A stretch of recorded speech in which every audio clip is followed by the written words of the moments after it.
Muito boa tarde, é um privilégio mais uma vez estarmos juntos para estudar a palavra do nosso Deus. Vamos estudar Colossenses, capítulo 1, de 1 a 8. O título para a nossa mensagem, Os Crentes Colossenses. Paulo é o autor desta carta. Vamos então ler. Colossenses 1, de 1 a 8. Paulo, apóstolo de Cristo Jesus, por vontade de Deus, e o irmão Timóteo, aos santos e fiéis irmãos em Cristo, que se encontram em Colossos, graça e paz a vós outros da parte de Deus, nosso Pai. Damos sempre graças a Deus, Pai de nosso Senhor Jesus Cristo, quando oramos por vós, desde que ouvimos da vossa fé em Cristo Jesus e do amor que tendes para com todos os santos. Por causa da esperança que vos está preservada nos céus, da qual antes ouvistes pela palavra da verdade do Evangelho que chegou até vós, como também em todo o mundo está produzindo fruto e crescendo, tal acontece entre vós, desde o dia em que ouvistes e entendestes a graça de Deus na verdade. Segundo fostes instruídos por Epáfras, nosso amado conservo, e quanto a vós outros, fiel ministro de Cristo, o qual também nos relatou do vosso amor no Espírito. Oremos. Senhor, obrigado pela tua palavra, fala conosco e nos ensina, em nome de Jesus. Amém. Os crentes colossenses. Nesse estudo, nesse texto que nós lemos, irmãos, nós vamos estudar que os crentes, Paulo chama os crentes de Colossenses de santos, também de fiéis, cheios de fé, amor e esperança. Eles foram evangelizados por Epáfras, porém discipulados pelo apóstolo Paulo. Esses crentes tiveram o privilégio de o evangelho prosperar na vida deles. Então, o evangelho lá na cidade de Colossos cresceu de forma extraordinária, Deus sendo assim glorificado. Quais são, então, as lições que nós podemos aprender nesta tarde com a palavra do nosso Deus para o nosso crescimento, para o nosso desenvolvimento, baseado, então, nesse estudo, na experiência, na história daqueles irmãos naquela cidade da antiguidade, mas que fala de forma extraordinária ainda hoje, mas que seu exemplo, a sua vida, a sua prática no Evangelho deixou para nós um legado maravilhoso. Em primeiro lugar, os crentes colossenses eram santos e fiéis. Paulo diz assim nos 2 primeiros versículos: Paulo, apóstolo de Cristo Jesus, por vontade de Deus e o irmão Timóteo, aos santos e fiéis irmãos em Cristo, que se encontram em Colossos, graça e paz a vós outros, da parte de Deus, nosso Pai.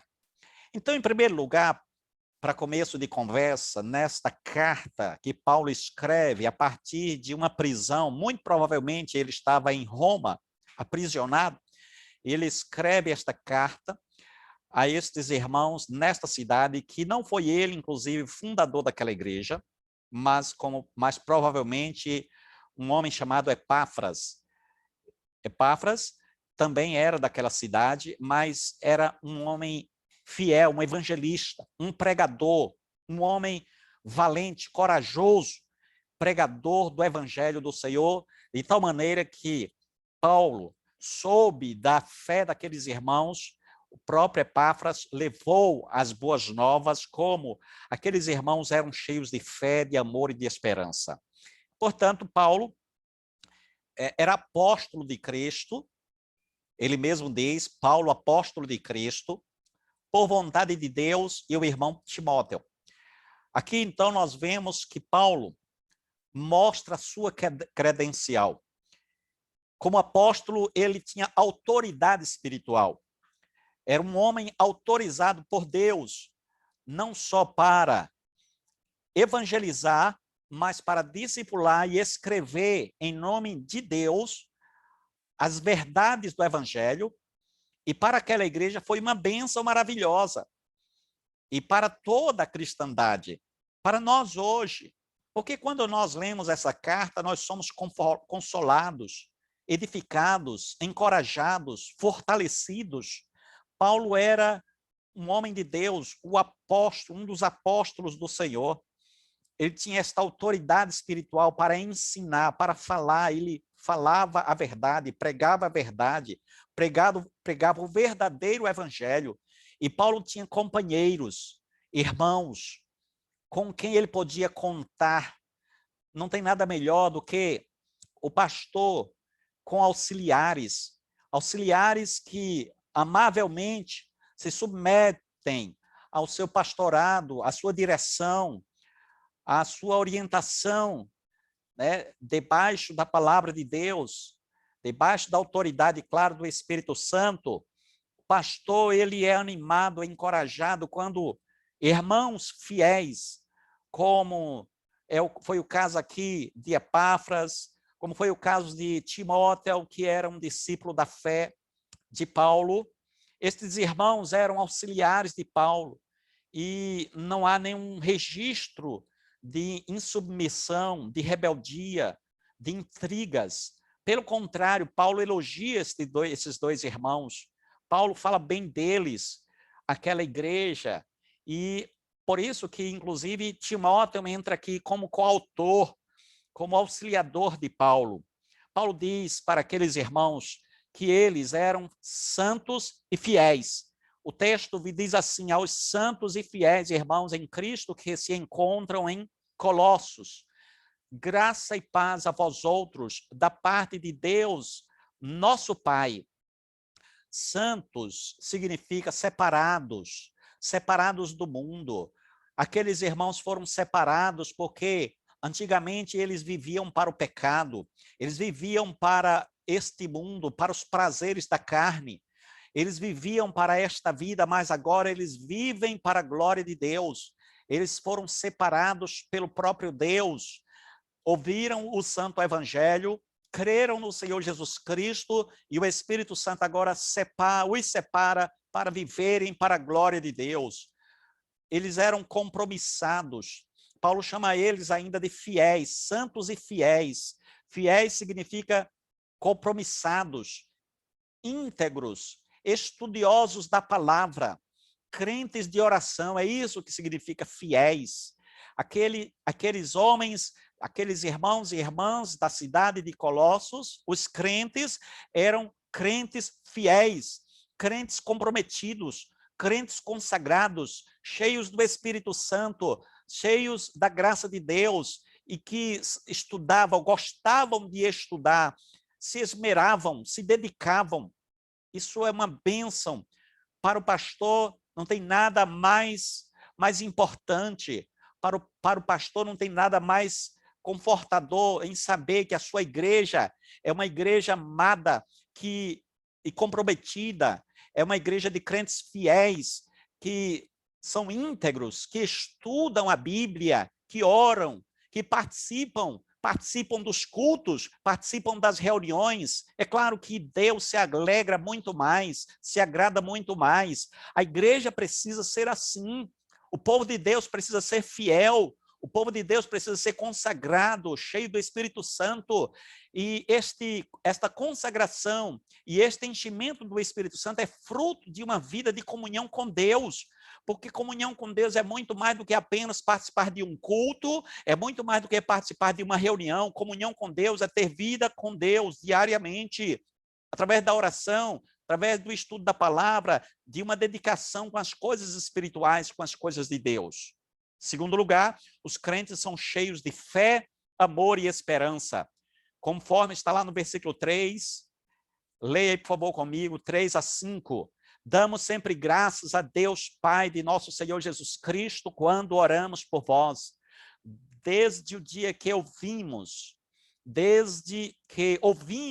da vossa fé em Cristo Jesus e do amor que tendes para com todos os santos, por causa da esperança que vos está preservada nos céus, da qual antes ouvistes pela palavra da verdade do evangelho. Portanto, Paulo orava por aqueles irmãos.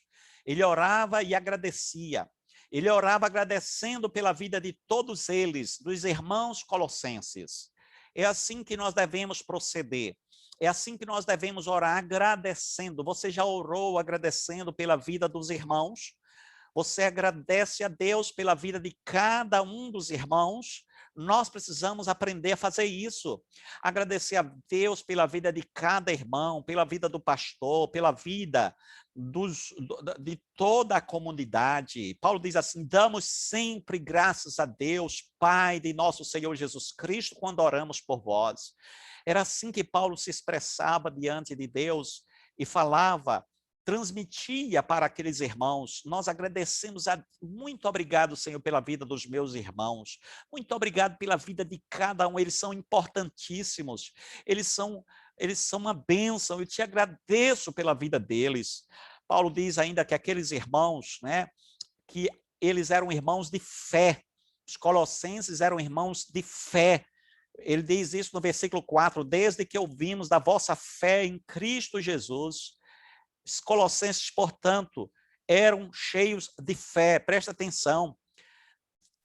A fé que aqueles irmãos tinham não era nos santos, não era na superstição, não era no padre, nem no pastor, nem no doutor, não era no pai de santo, na rezadeira, na benzendeira. A fé dos crentes colossenses era no Senhor Jesus Cristo. A fé tem que ser em Cristo. Não, a fé que é apenas fé por fé, ou fé na fé, não é fé verdadeira. A fé verdadeira é aquela que é fé no Filho de Deus. Você crê que Jesus Cristo é o Filho de Deus? Você crê que Jesus Cristo morreu numa cruz para pagar os seus pecados? Tem gente que só fala de fé apenas sobre coisas materiais, coisas desta vida. Aí eles dizem assim: eu tenho fé que eu vou prosperar, que eu vou crescer, que eu vou ser rico, eu tenho fé que eu vou conquistar esta bênção, que eu vou conquistar esta vitória. Olha, presta atenção, isso não tem nada a ver com a verdadeira fé, isso não tem nada a ver com o evangelho. O evangelho do Senhor Jesus Cristo trata da fé nele, na fé no Filho de Deus. Nós precisamos convergir a nossa fé no Filho de Deus, porque todo ser humano tem fé, porém as pessoas têm fé nos seus deuses, têm fé na sua religião. Quem é que tem mais fé do que um macumbeiro? Quem é que tem mais fé do que um espírita? Quem é que tem mais fé do que um católico romano? Quem é que tem mais fé do que as pessoas que têm as religiões orientais, religiões as mais variadas? São pessoas cheias de fé, mas essa fé é inválida para Deus. A fé que é válida para Deus é a fé no Senhor Jesus Cristo. Os colossenses eram cheios, além do mais, cheios de amor, como diz o versículo 4 e versículo 4, a parte B. E do amor que tendes para com todos os santos. A fé e o amor estão vinculados. Fé, quem tem fé necessariamente tem amor. Amor para com o próximo. Aí nós vemos uma relação horizontal, vertical e uma relação horizontal. Fé para com Deus, amor para com o próximo. Uma religião cujos crentes não amam o próximo não é religião verdadeira. A religião verdadeira é aquela que revela amor, primeiro para com Deus, segundo para com o próximo. Não podemos achar que amamos a Deus a quem não vemos, se nós não amamos o nosso irmão, o nosso próximo, a quem vemos, diz a palavra de Deus. Portanto, aqueles irmãos eram cheios de amor. E o amor passa pelo perdão, o amor passa pelo cuidado, pelo respeito, pela consideração. Quem ama não fala mal, quem ama não ridiculariza, quem ama não trata mal, pelo contrário, cuida, perdoa. Quem ama age de forma humilde para com o próximo, é paciente, como diz Paulo lá em Coríntios. O amor é paciente, é benigno, o amor é perfeito, é eterno, e por aí vai. Portanto, aqueles irmãos, aqueles crentes, amavam verdadeiramente, deixando um grande exemplo para todos nós. Além do mais, os crentes colossenses eram cheios de esperança.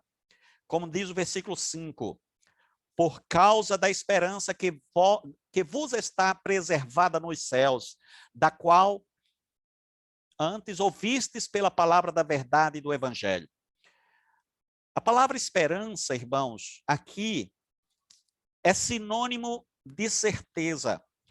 Portanto, dizer que nós temos esperança da vida eterna é dizer que temos certeza da vida eterna. Certeza da vida eterna não é presunção. Certeza da vida eterna é apenas confiança na palavra de Deus. Porque o Senhor Deus prometeu que temos a vida eterna em Cristo Jesus. E Deus não mente. Então, se eu digo que eu tenho esperança da vida eterna, é a mesma coisa de eu dizer eu tenho certeza da vida eterna. Não há nenhuma possibilidade de alguém ter a vida eterna se ele tem dúvidas. Como alguém pode dizer que vai para o céu se ele está cheio de dúvidas? Para que ele vá para o céu, ele precisará ter fé em Jesus e certeza de que Jesus, o Filho de Deus, o salvou na cruz do Calvário. Os crentes de Colossos, portanto, eram estes irmãos, eram estes crentes, cheios de fé, de amor e de esperança. Cada um de nós também deve agir desta forma. Precisamos demonstrar fé, amor e esperança. Esperança ou certeza de que vamos para o céu. É isso que a palavra de Deus está nos ensinando nesta tarde. Terceiro e último lugar. O evangelho chegou até os crentes colossenses e produziu muito fruto. Vamos ler o texto. Volte, por favor, para a sua Bíblia. No versículo 6, diz assim a palavra, 6 em diante. Que chegou até vós, como também em todo o mundo está produzindo fruto e crescendo. Tal acontece entre vós, desde o dia em que ouvistes e entendestes a graça de Deus na verdade. Segundo fostes instruídos por Epáfras, nosso amado conservo, e quanto a vós outros, fiel ministro de Cristo, o qual também nos relatou do vosso amor no Espírito. Então, aqui nós temos alguns ensinamentos nesse texto que foi lido aqui. Primeiro, o evangelho chegou até os colossenses.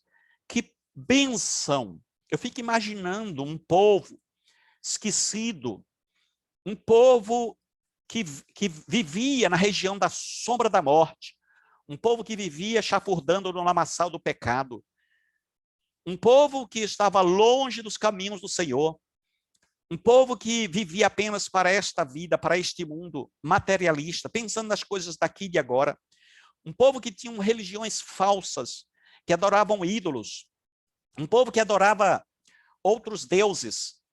E de repente o evangelho chega naquele lugar. A luz raiou, a luz brilhou, a luz do evangelho, o poder de Deus se manifestou no meio daquele povo. O evangelho foi levado para lá através de um pregador, através de Epáfras. O texto nos informa que chegou até vós. Então, Epáfras, lá no versículo 7, provavelmente deve ter sido a pessoa que evangelizou, que instruiu aqueles irmãos. E agora Paulo entra também para ajudar, para evangelizar, para discipular aqueles irmãos. Paulo diz então que o evangelho chegou até eles. Eu fico imaginando, irmãos, que o evangelho chegou até nós também. Chegou neste lugar, né, diríamos, esquecido, este lugar distante, este lugar que vivia na região da sombra da morte. Sim, nós vivíamos no pecado, no lamaçal do pecado. Vivíamos ensimesmados, indiferentes de Deus. Vivíamos para a nossa religião, vivíamos para a carnalidade, para as coisas deste mundo, para os ídolos. Mas, presta atenção, o evangelho raiou na minha vida, na sua vida, no meio de cada um de nós. O evangelho nos alcançou, nós fomos libertos, fomos salvos, recebemos a salvação, a vida eterna. Precisamos então dar glória a Deus, louvar o Senhor de todo o nosso coração. Já parou para pensar que Deus enviou mensageiros para pregar o evangelho a você? Que bênção! Quem foi a pessoa que evangelizou você? Você se lembra? Você se recorda quem foi a pessoa que levou o evangelho para você? Quem foi a primeira pessoa que pregou o evangelho? Ou quem sabe as outras pessoas? Eu me lembro muito bem que ainda na minha juventude, amigos, colegas, pessoas vinham para mim e falavam do amor de Cristo e pregavam a palavra de Deus. Me recordo muito bem que eu estava na rua e um jovem se aproximou e começou a me evangelizar e me fez algumas perguntas. Por exemplo, de onde você veio? O que você está fazendo aqui? Para onde você vai? Aquelas perguntas ficaram marcadas, ficaram gravadas no meu coração. E aí ele responde, ele diz no finalzinho, né, foi um papel, no finalzinho ele diz assim, só a Bíblia poderá te responder essas 3 importantes perguntas. De fato, a palavra de Deus me respondeu, me trouxe a solução. As grandes perguntas da vida têm resposta, ou respostas na palavra de Deus. Nós precisamos agradecer a Deus por sua misericórdia, pelos evangelistas, pelos pregadores, pelas pessoas que vieram trazer o evangelho para nós. Continuando, o evangelho se espalhou pelo mundo daqueles dias. O versículo 6, a parte B, diz assim, como também em todo o mundo.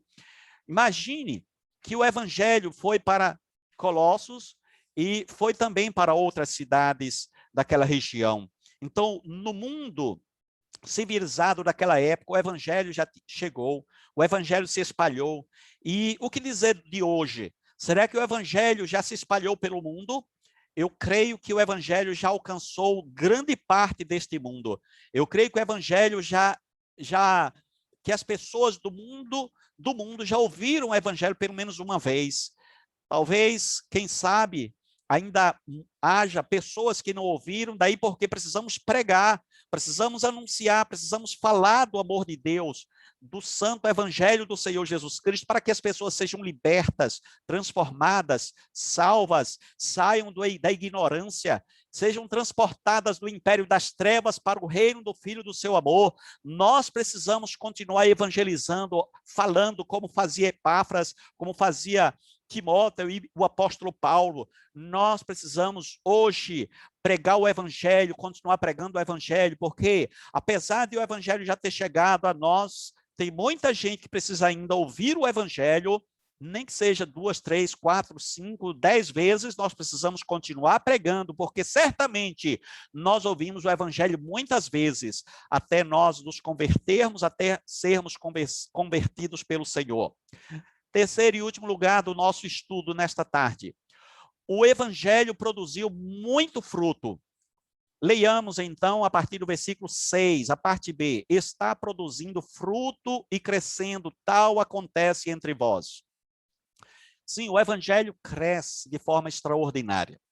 Ali, naquela cidade, o evangelho floresceu. Cresceu de forma vertiginosa.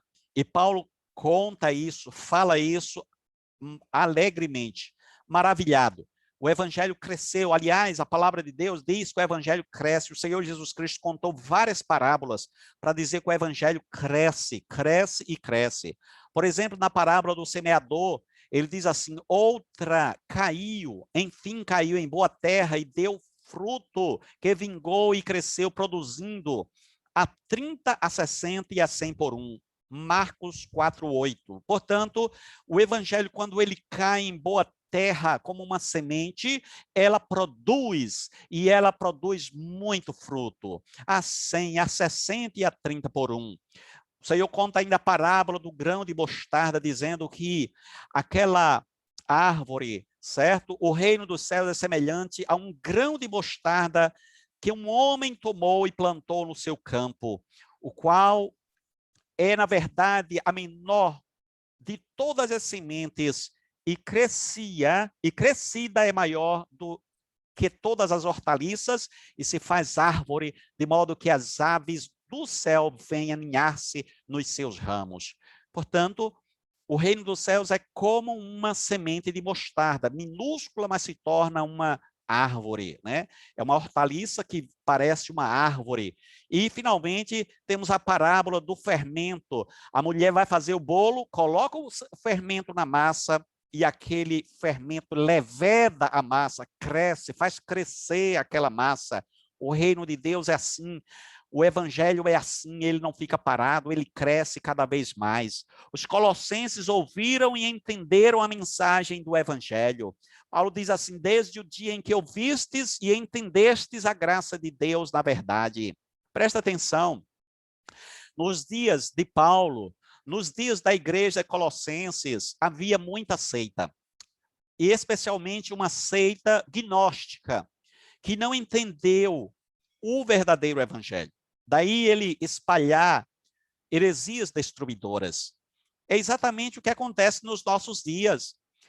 Muitas seitas que não entendem o verdadeiro evangelho e pensa que o evangelho é fonte de lucro, e pensa que o evangelho é saúde, é alegria, é vitória financeira, é prosperidade material. Não é isso que muitas vezes nós ouvimos por aí? Nada de errado com saúde, com prosperidade, com dinheiro, nada de errado, porém o evangelho não é isso. Não é isso que é o evangelho. O evangelho é Cristo em vós, a esperança da glória, como diz lá no versículo 27. As coisas materiais são bênçãos de Deus para a nossa vida. Deus nos dá diariamente. Nós precisamos agradecer. Agora, não podemos achar que o evangelho são essas coisas. Portanto, nós precisamos, amados irmãos, ao orarmos, enxergarmos Cristo, enxergarmos o reino de Deus, enxergarmos o céu, mesmo que estejamos com doença. Presta atenção, mesmo que você esteja doente, mesmo que você esteja pobre, mesmo que você esteja com problemas, você está no evangelho do Senhor Jesus Cristo. Porque o evangelho não se resume em coisas materiais. Não é porque você está doente que você não é feliz, que você não é abençoado por Deus.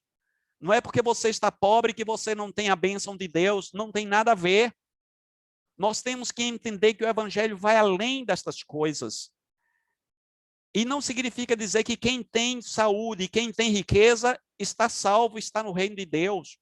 Tem muita gente rica aí que está perdida. Tem muita gente que tem saúde, mas que está no caminho do inferno. Presta atenção, o evangelho é Cristo. Cristo no nosso coração. Cristo em nós, independentemente das coisas, independentemente das circunstâncias, independentemente de prosperidade. Se vier prosperidade, glória a Deus, mas se não vier, glória a Deus.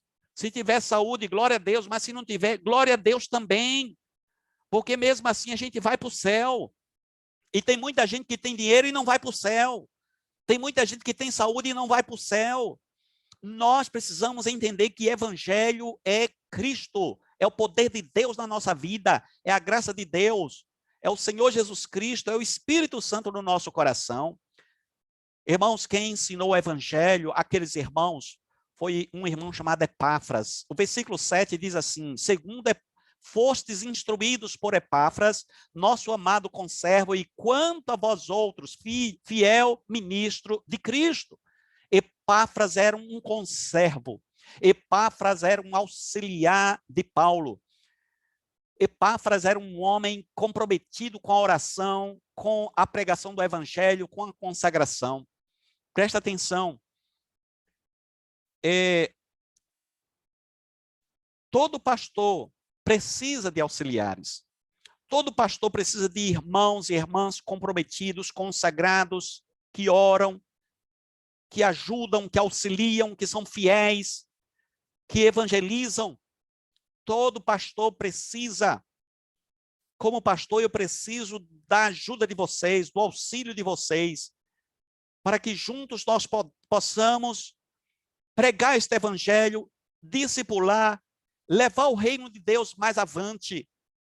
Então, sejam como Epáfras, sejam como Timóteo, e sejamos todos como o apóstolo Paulo, que discipulava, que ensinava, que pregava com lealdade, com fidelidade a palavra de Deus.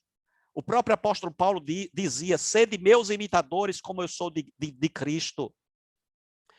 Epáfras, irmãos, era um porta-voz do bem, no versículo 8 diz assim, o qual também nos relatou do vosso amor no Espírito. Então, ele levava a verdade, a palavra. Ele contava as coisas boas que aconteciam naquela igreja. Eles contavam ele contava, melhor dizendo, para o apóstolo Paulo. Epáfras era uma espécie de alguém que levava o que acontecia na igreja, mas levava o que era bom. Ele não era um fofoqueiro, ele não levava as coisas erradas, mas levava o que era correto, o que era bom. Por isso que Paulo diz, o qual também nos relatou do vosso amor no Espírito. Que bênção, que privilégio daquela igreja ter um pastor, um discipulador como Epáfras. E agora o apóstolo Paulo escreve ajudando para que aqueles irmãos crescessem, desenvolvessem na fé cristã. Amados irmãos, que bênção, que privilégio poder estudar esta carta.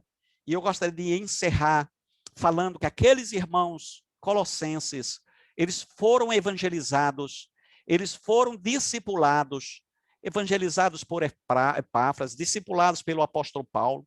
E aqueles irmãos eram crentes cheios de fé, cheios de amor e de esperança. E aqueles crentes, aqueles irmãos deixaram um grande legado, um grande exemplo para a igreja do Senhor. O evangelho cresceu vertiginosamente naquela comunidade, extraordinariamente, maravilhosamente. E foi um exemplo, um testemunho vivo para aquela cidade, aquela igreja. Que sejamos assim também, que a igreja do nosso município, que as igrejas do nosso município sejam fortes, sejam vivas, comprometidas, consagradas, cheias do Espírito Santo, e que sejamos crentes fortes, comprometidos, consagrados e cheios do Espírito Santo, que sejamos pregadores, evangelistas, ministros, pastores, cheios da graça, cheios de sabedoria de Deus e cheios do Espírito Santo, para que nós possamos testemunhar do Evangelho Santo do Senhor. Em nome de Jesus. Oremos. Senhor, obrigado pela tua palavra. Aplica em nosso coração. Declaramos o nosso amor, a nossa adoração ao Senhor. Abençoa cada irmão, abençoa cada irmã. Dá-nos a tua graça, Senhor. Uma semana feliz na tua presença. Em nome de Jesus, aquele que vive e reina para sempre. Amém.